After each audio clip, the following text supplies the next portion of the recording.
I was asked originally by a longtime listener and someone who actually tweets me a lot of great stories. Why wasn't I discussing the breaking story by the Daily Caller? This is Tucker Carlson's website, I guess I would call it. I mean, without editorializing. As to the breaking story about Robert Menendez, New Jersey Democratic senator, the reported stories that he had gone to the Dominican Republic and employed the services of prostitutes, underage prostitutes, or I guess was it underage or no? I guess it wasn't underage, just prostitutes. And at the time, it sounded to me that the story was a little bit dodgy because there was a lot of apparently tipsters who were sort of disappearing, and the FBI was investigating, and the FBI has been investigating. And the story broke 2 days ago that an escort who appeared on a video claiming that Senator Robert Menendez had paid her for sex told Dominican authorities that she was instead paid to make up the claims and has never seen or met the senator. The woman said a local lawyer had approached her and her fellow escort and asked them to help frame Menendez and a top donor. This is according to affidavits obtained by the Washington Post. The lawyer, in turn, identified a second Dominican lawyer who he said gave the woman a script and paid her to read the claims aloud. The first lawyer said he only found out later the remarks would be videotaped and used against Menendez. And apparently these were Skype interviews. And Skype interviews where they seem quite staged, but, one can never tell. The claims of the two women that they had had sex with Menendez seemed to confirm a tipster's allegations that Menendez had patronized prostitutes while vacationing in the Dominican. The tipster began to email allegations to a government last spring, to a government watchdog group and the FBI.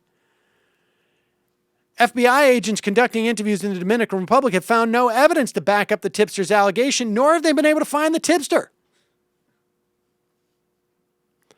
The videotape claims of the two women, made with their faces obscured, were posted on the conservative website, The Daily Caller. The Daily Caller has been on this beat for quite a while. ABC is now reporting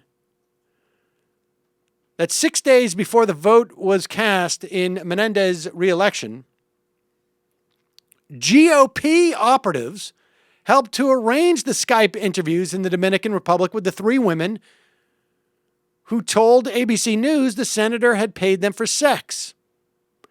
Two of the women repeated the claims to a conservative news website, The Daily Caller. Now, The Daily Caller, when all this broke, claimed that, wait, there was another woman. They've got it all mad. And then a couple hours later said, well, we're in the process of verifying. Now, just to put a fine point on the sewer that Tucker Carlson has descended into. Now, I'm not saying that Tucker Carlson, to be fair, was already not into the sewer before this, before he started the Daily Caller, but at least he had pretenses of being above these type of things. Never mind the fact that clearly this was some type of hit job. And now I'm also not in any way saying that Senator Menendez doesn't have other ethical issues that are being investigated. He may or may not be guilty of those. And I am certainly no Senator Menendez apologist. However, it is quite interesting to see just how quickly one can go from someone who is so high and mighty, so full of integrity, as Tucker Carlson seemed to claim he was, to where he has since landed.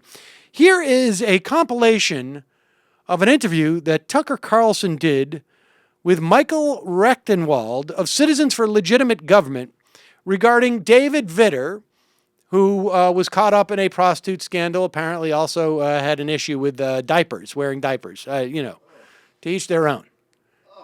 But I believe this is when he had an MSNBC show. Here is Tucker Carlson interviewing Michael Rechtenwald about how despicable it is to want to use, and remember, these are not allegations at the time. These were actual proved allegations that Vitter copped to. But, to be fair, he was a congressman when he was doing this, and diaper play is far more acceptable, I think, when you're a member of the lower house. But here is Tucker Carlson, so righteous. Let's hear it. Republican Senator David Vitter is still feeling the heat today after his name turned up on the D.C. Madam's client list. But should the sex lives of elected officials be dissected, judged, and discussed in the first place? What do you think the answer would be at that time, based upon the Daily Caller's reporting of this fake story about Senator Menendez? Well, let's hear. Well, joining us now is a man whose organization is working to reveal the names of more public figures who may have gone to this escort service. He is Michael Rechtenwald. He is founder and chair of Citizens for Legitimate Government. Mr. Rechtenwald, thanks for coming on. Thanks for having me, Tucker. Now, how could you possibly justify doing something like this? Why is it your business? Here's my proposition, Mr. Rechtenwald. Here's my proposition.